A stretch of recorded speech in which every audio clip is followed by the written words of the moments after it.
we're recording. You have batteries, you're smart. You have batteries. Batteries, yeah. So you were talking about how you had your sister run into the kitchen on the day that they were lining up the Jews to kill them when they were going to liberate the camp. Then you went with Tola to hide in one of the bunks. And so you hid. What do you call bunks? Bunks are called the beds? The bunk bed. The bunk bed. The bunk bed. Because you say bunk, it Bunks. sounds like a bunker. It's slang. So, So then you were hiding in the bottom bunk in the room all the way in the back. Okay, that's where my friends had their... Where your friend had stayed. All right, so that's good. So we're hiding there. I told her to cover up herself with the blanket and not to talk. And I was in the opposite bed and also on the bottom, and it was still light. And I told her after they'll finish removing the people from the camp, the Germans, they walk into the building and they check. I said, be quiet, don't talk. And I knew that there are other people in the building because they were in the big room. I saw this is the safest spot. Yeah. And we didn't talk much, and it started to get dark. And there was a window that was facing the gate and the building where the Germans had their offices. So I watched. When it got dark, there was some commotion outside, some vehicles, something was going on, but I didn't know what. And then it got very dark and the commotion outside stopped. So in my head, I thought they took everybody out, and next thing they'll be checking the building if some people were hiding. And then I started to hear funny noises in the building. I heard, like this was the bottom floor, and there were a floor or 2 floors on top. And I heard that it sounded to me like they're moving furniture. And then I heard like shots. I didn't know at that time that was grenade. I thought in my imagination they have their, each military man had like what they call bananas, rubber sticks, they call them here. And I thought, since there were so many beds, they use the banana sticks, check the beds if people are hiding. That's what I thought. But it was going on and on and on. And upstairs, I didn't hear much noise from downstairs. Or whatever it was, I was happy it's not happening in the room. Yeah. And then it became very quiet. There was no noise outside, no lights and cars outside, and no more the noises in the building. And we just stay and don't know what's next minute will be. And then I hear the door of my little room is opening very quietly. And it's dark and you don't know who it is. But in my mind, I thought it wouldn't be the enemy because it wouldn't be a German because he wouldn't be so quiet. It probably probably is another prisoner looking for a place to hide. And since we were only 3 beds, I was afraid the person would enter the room. They could sit on my bed. Yeah. So I thought to myself, I'll take a chance. And I spoke in Yiddish. And I didn't know who it was, but I said in Yiddish, listen, I said, we're 2. I figured, look, I take a chance. It'll be scary. And for the person, if he'll find me in bed and might be start screaming. So I said, look, we're 2 people hiding in this room. Why don't you go and look for another place to hide next door? Mm-hmm. And the person left, so I was not talking to an enemy. After the liberation, I found it was a man called Dr. Zeidelson, and he was also hiding. And we stayed there all night. In the morning, I heard some noises. Boots, you know, that's how the military works, very hard. A lot of noises, and German or Estonian, I didn't know what, but they were, I knew they were enemies in the building. Sure enough, the door opens, and an Estonian man in a German uniform, they work with the Germans, walks into the room. So I thought, can't play. He will open the blanket. So I opened the blanket, and he was so surprised to see me, and I knew that some speak German, I don't speak Estonian, and some speak Russian. So I say something to him, and he was surprised that he found an alive person. And he says to me in German, or I didn't know that they're running away German, but I knew they probably let the Estonian population come around whatever was left from the prisoners. And he looks at me, he says, or, he looks like he's looking for watches. I said, go on the other, I want him out of the room. I said, go on the other side, that's where you find watches. I didn't know. So he left. Then 2 other Estonians in uniforms come, and one saw me, and Tola already opened her blanket because, they'll find us. Yeah.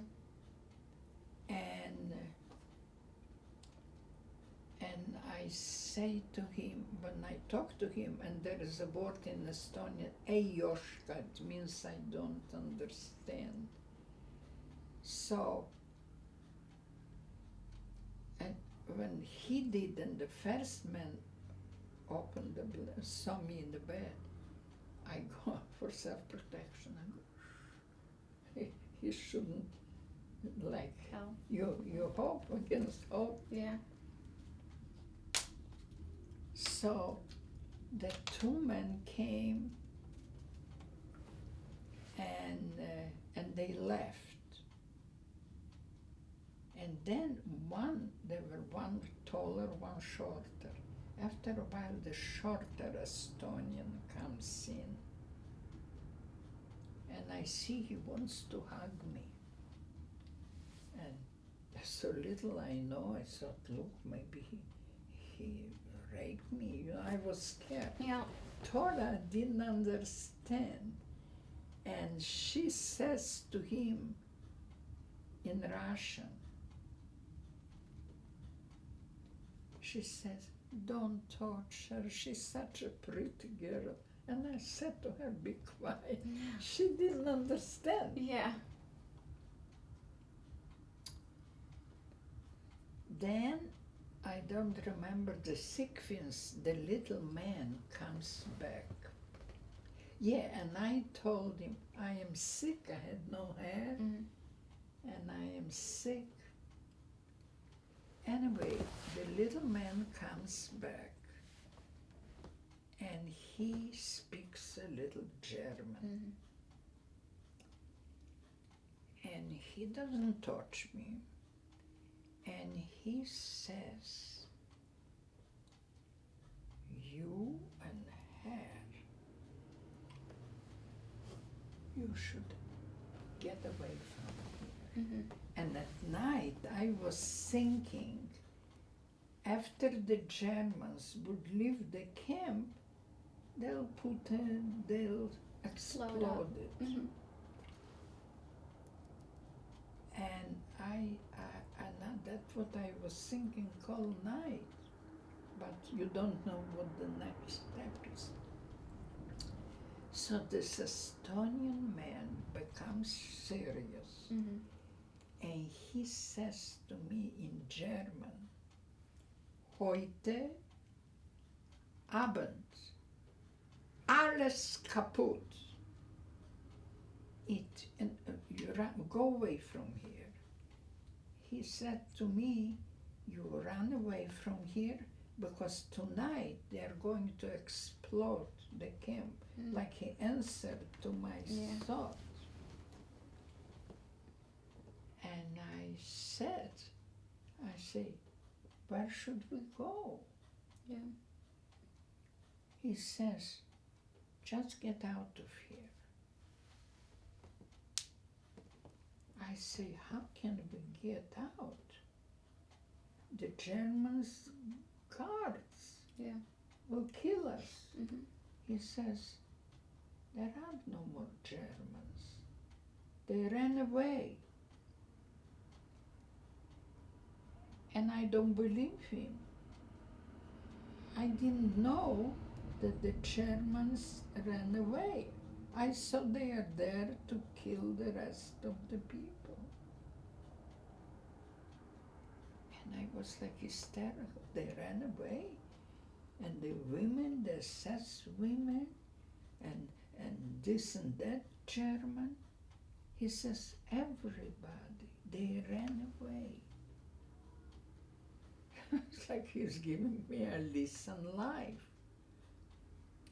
He says, you know what? There is a lot of food there. Sugar, which was scarce. Yeah. I say, who cares?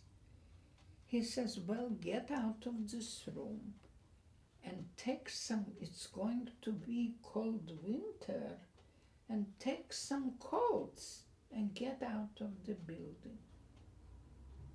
And he says, there are no Germans. And he leaves. And I said to Tora, I don't believe until I see myself, because we are afraid of the Germans. So we opened the door in the hallway, and on the right side there is an open door to the big room where people were hiding.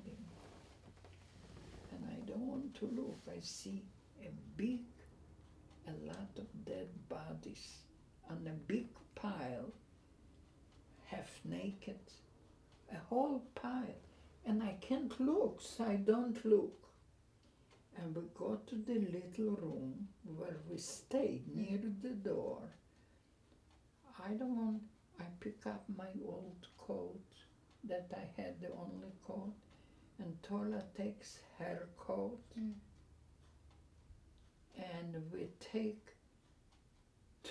tin cans where we used to eat the soup from. And we are near the door to get out. Now, in the room, when we walked into our old room, there were Estonian women stripping the linen and the blanket. They came to rob. Mm-hmm. The Germans left, they came to grab the Jewish possessions. Yeah. And they looked at us and we looked at them. And we took our coats, we don't want any more, and the tins in case we have to get some food sometimes. And we leave through the door. And we hear a whistle, and there were some Estonians who came to rob. And I said, well, they're going to kill us now, because they were on the German side. Yeah. And I hesitate to walk, and one of them says to the other one, let them go. So we walked through the gate that was guarded during the extermination, and I knew a way to the bay. There was called the Finnish Bay, because at one time there was a good German, I don't know, was he a director, and he took us to bathe. He was from Holland. He was not a Nazi.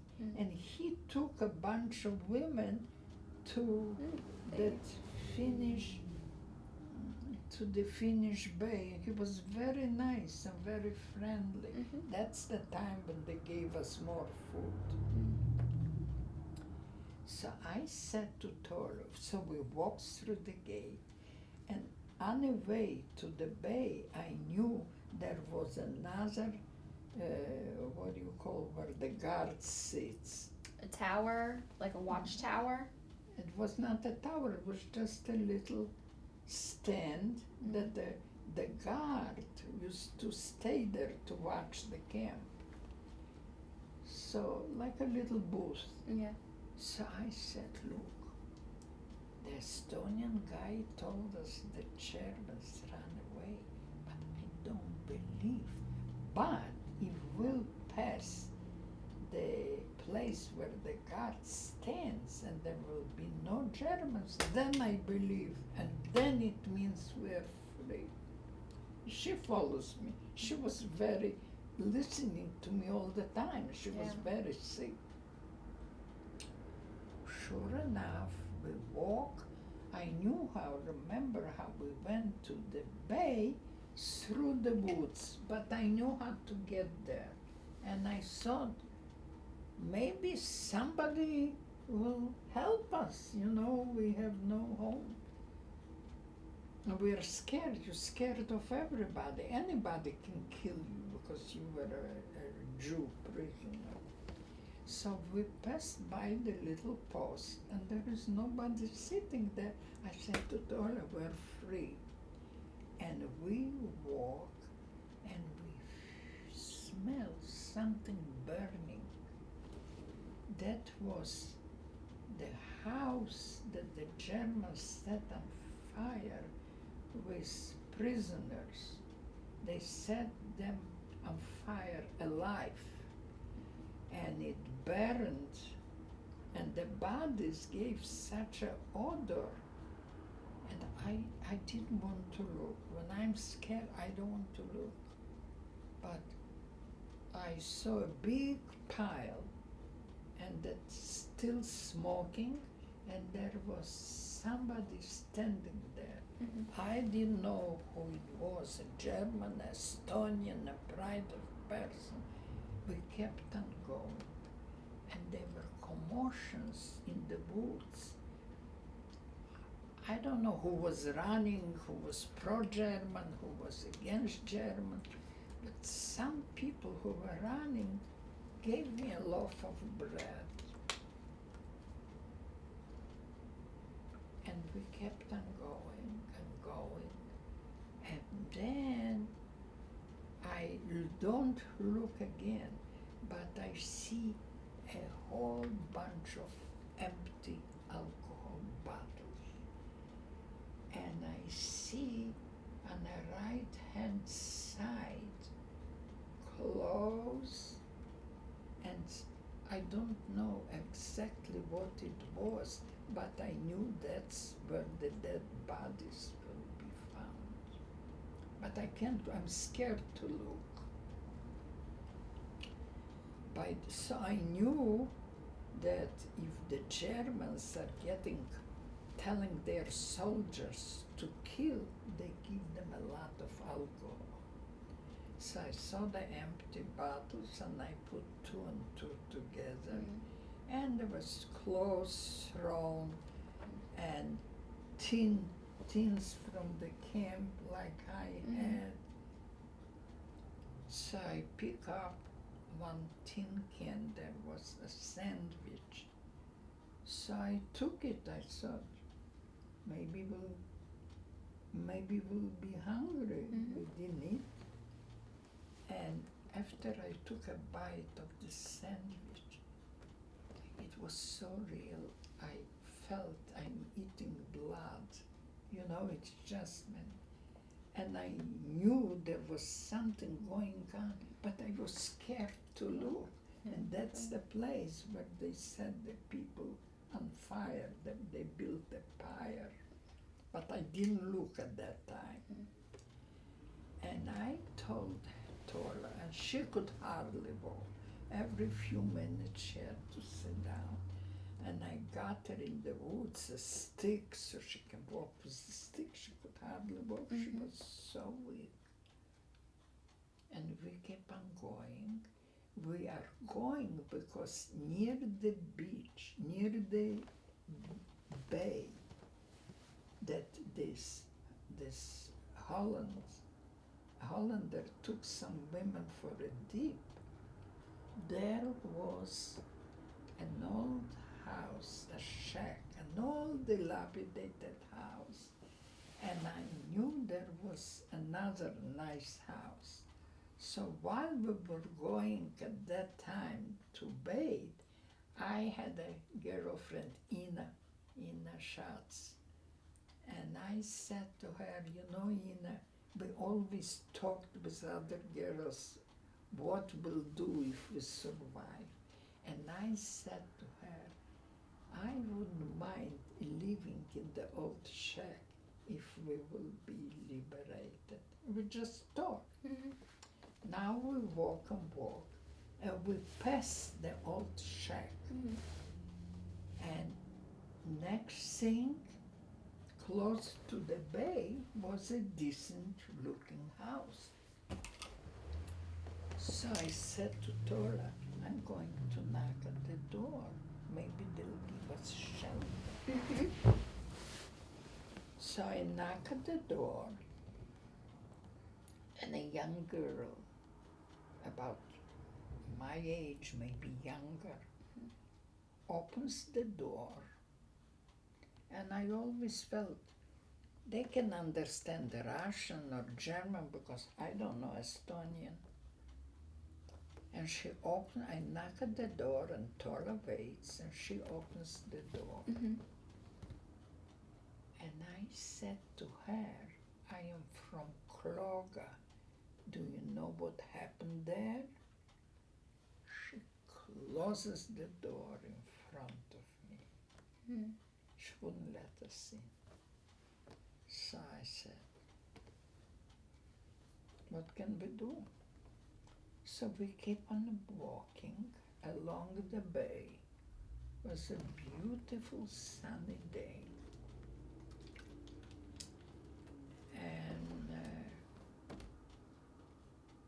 And the sky was so nice. And I said to Torla, you know, we're homeless, but somebody maybe will find somebody who will let us in. You just hope. You don't know who your friend, who your enemy is. And we keep on walking and walking. We walk very slowly. She could hardly walk. And I see a little stream. So I bent down to get some water in the tins Mm-hmm. that we picked Right. up when the people were killed. And we cross the stream. And we keep on walking. We don't know where the hell we're going. Yeah. And I said, such a nice day, such a sky, and we're all alone. And then I see a horse. So I said to Tola, if there is a horse, there must be people, Yeah. right? So we walk a little while, and I see a man and a woman.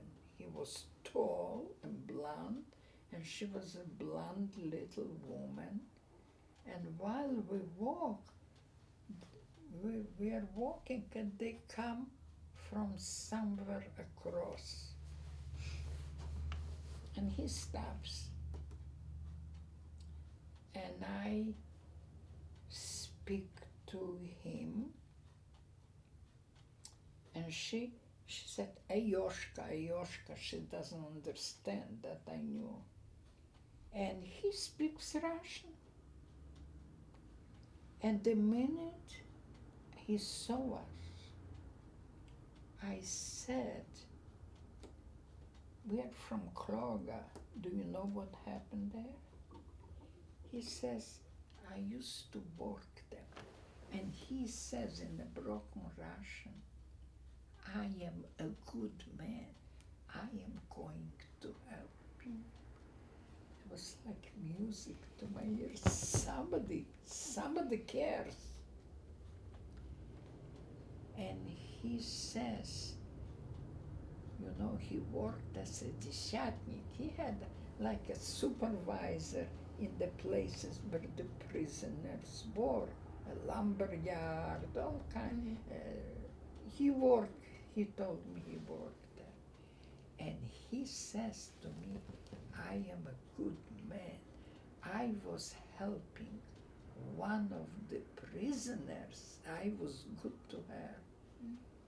Lo and behold, the girl, Deborah Dverele, she was living with me in the bottom bunk. And she told me she used to bring potatoes, which she could bake. It was extra good food. And she would tell me there is one deshatnik, one supervisor who is Estonia, who is very nice to her. And he brings her potatoes. And I used to kid her. I used to say, Dverele, when we will be, we always start, when we will be liberated, I'll tell your husband that she had a husband, a doctor, I think, whether he was married or something was not kosher. But I used to tease her.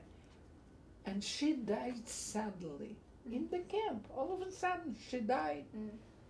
So I used to say, I'm going to tell your husband that you are the boyfriend in Estonia. We laughed about it. And here he told me that he was helping this woman. So I thought, oh, he is a good man, right? I can trust him. And he says to me, I'm going to help you. Right now, and the other woman listens, she doesn't speak the language. He said, I'm going to help you and bring you food, but later. Now I am busy. I have to ride, they all had horses and buggies. I have to go back to Klooga because there is a lot of clothes left over from the dead people and a lot of things, and I'm going to bring it. I am going to help you, he says, but you do not, I live, he told me everything, I live with a woman in that house, in the White House, She's not my wife, but I live with her. They had a farm. And there is a girl, a servant, Zhenya, who is from Russia. That's the girl who slammed the door. But you have to promise me you don't stop in the house. I didn't tell him I did, because I don't want the woman I live there. She was the owner probably of the property, that I'm helping you. So don't stop there. I don't want them to see you. Yeah. You hide someplace in the woods, and I'll find you, he says. I have to go to Klooga to bring things. And we left. And we have time, all the time in the world, and a promise that somebody will help us, right? And we walk slowly, and we feel good. I feel good that somebody cares. And we walk very slowly because he said he'll be on later on.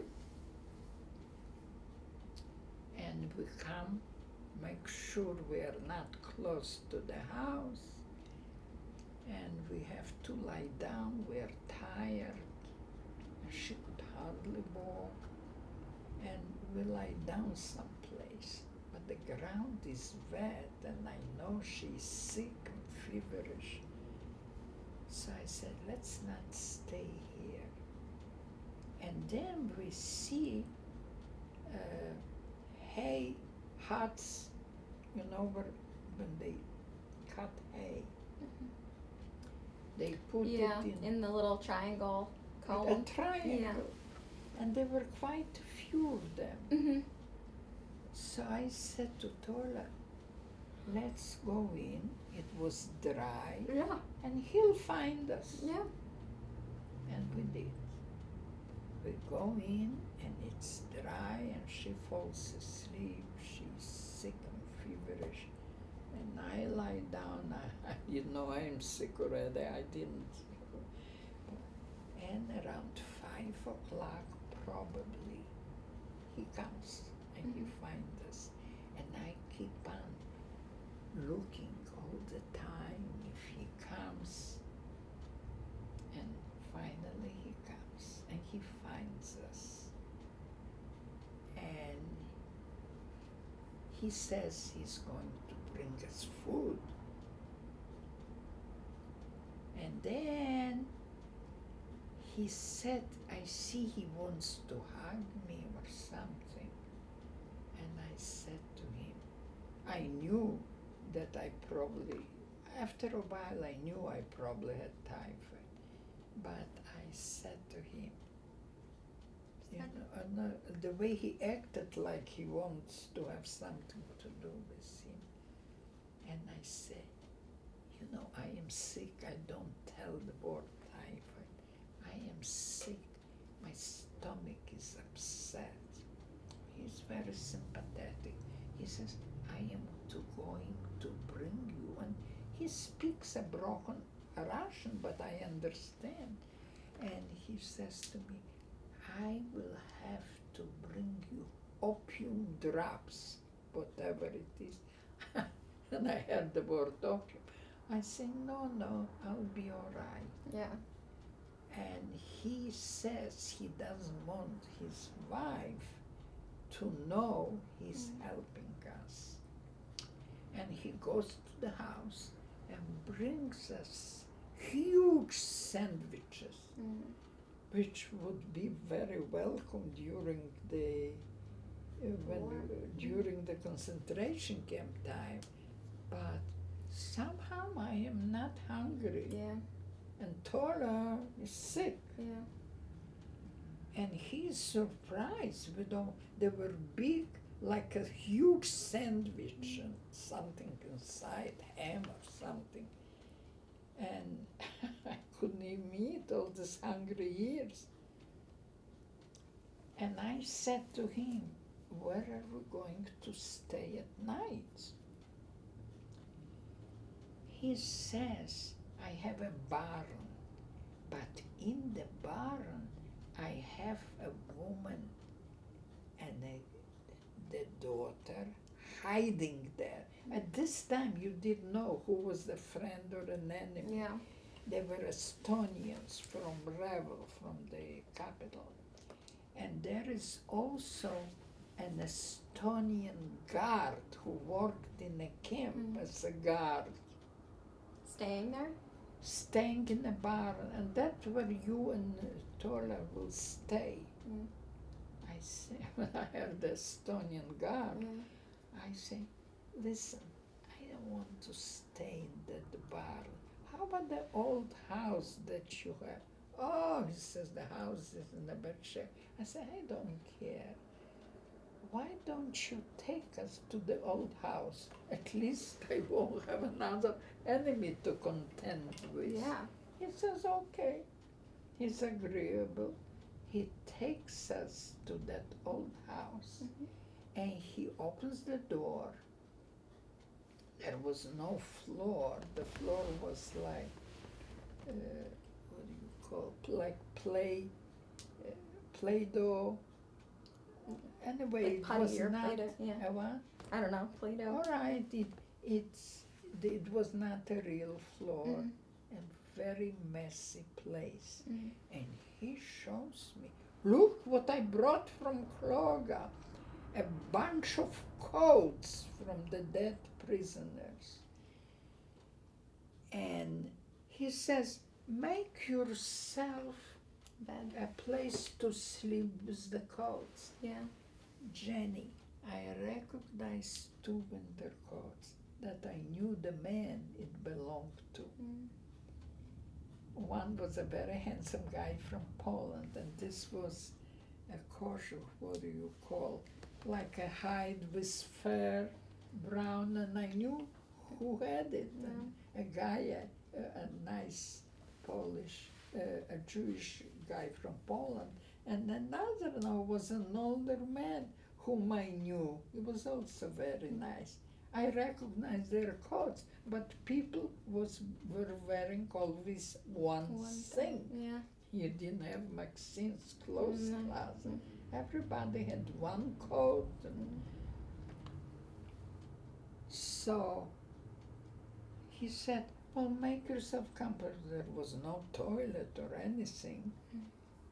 And all I cared is to have a roof on your head, and a place to lie down. That's all I cared. And he was nice. He says, make yourself a comfortable bed, take coats if you need to have a coat, and I am going to bolt the door. And my wife and the maid, Zhenya, they shouldn't know that I am helping you. So I lock you in. In the morning, I'll knock 3 times. You know, there is some, you knock 3 times. And, you know, Hernandez Hideaway song, you knock 3 times. And you know that you, Joe and I were sent, you and I were sent by Joe. It's a secret place, now I know. He said, in the morning, I'll knock 3 times, and you let me in, and I'll bring you food. I'm so happy. And yeah, he told me that the Germans ran away, but there are still some around, stealing cows, stealing horses. So he has to be careful. And he left. And I thought, oh, wonderful. It was not an apartment on Fifth Avenue, but was a roof. And we used it, had two big rooms, and we used the floor for our needs, you know, there was no toilet. And Tola had diarrhea, and it was a mess, but who cared? We are alive when we have a roof. in the morning, like he said, the good guy, the way he used to say, I am a good man, you know, he talked about himself. He was very simple, you know, very plain, very common. He knocks at the door and I let him in. And he brings food. And and he said if it's all right. We just couldn't eat any of the food. And he was concerned. And I say, he says, what can I bring you? I say, next time you come, you bring us soft boiled eggs and tea. And he wanted to bring us opium drops. I said, we don't need that. Yeah. I don't know if he brought a thermometer or it's my imagination, no? And he talked to us,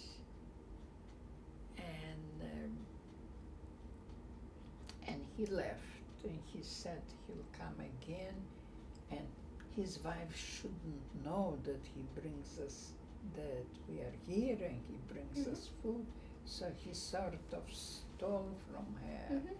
And next time he brought what I asked him, tea and eggs, not that we could eat. So then, There was a little window in the place where we were sleeping. Through the little window, and quite a distance, was a highway. And at one point, we saw military machinery, soldiers, but you couldn't see in the distance whether these are Germans back, because he told me the Germans are still around, or it was our salvation, the Red Army. And Tola got angry at me. Well, who do you think they are? Who do you think? Because if Germans are back, we are dead. If Russians are coming, then we are liberated. Good Russian, bad Russian. Means liberation. And she gets angry at me that I don't know. I said, Dora, I can't see. Yeah. It was quite a distance. Would you believe it, that few minutes later, I hear knocking at my door.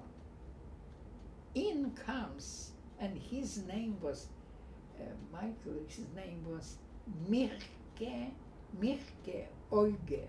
okay. And I found his picture that I still should have. He looks like a wild man.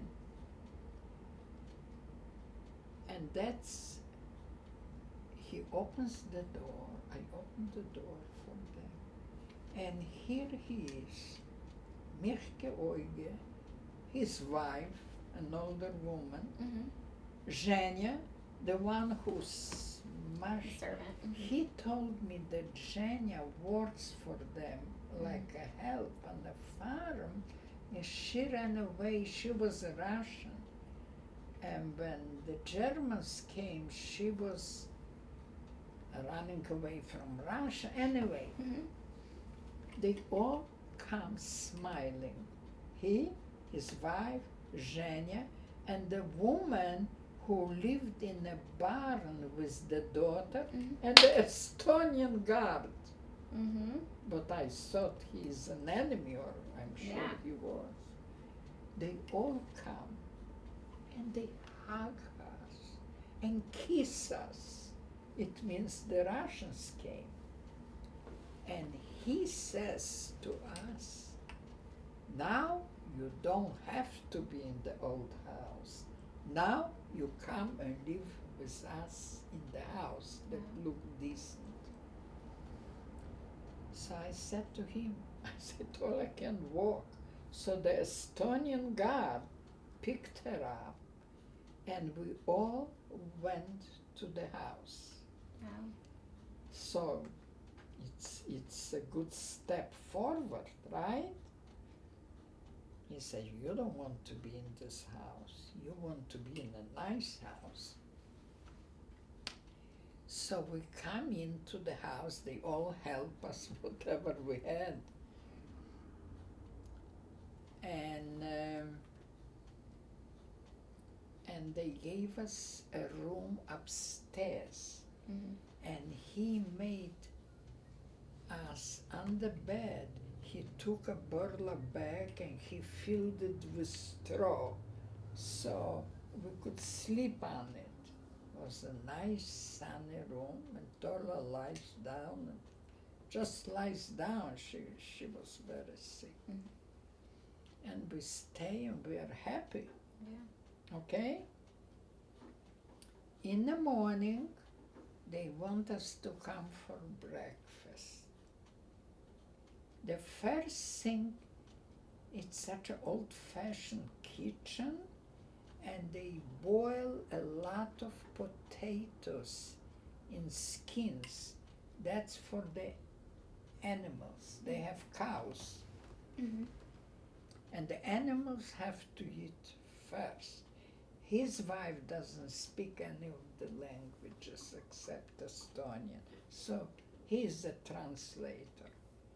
Then they want us to eat. I think Tola couldn't even go down. So I'm in the kitchen, and they want me to eat in the morning lamb, fat lamb, and it's like dinner. Yeah. And I can't eat. I didn't realize yet that I am sick too. I can't look at food. And they were insulted because I don't eat breakfast. Then Zhenya, the maid, and also the girl from Tallinn, Mm-hmm. they are going to milk cows. Mm-hmm. So I don't want to be a freeloader. Yeah. I say, I'll go with you, I'll help you. And Tola is lying down upstairs. I never milked a cow in my life. Grandma, And- I have to go to the bathroom. What's that? I have to go to the bathroom. Go. Okay. Well, let's do this. Okay.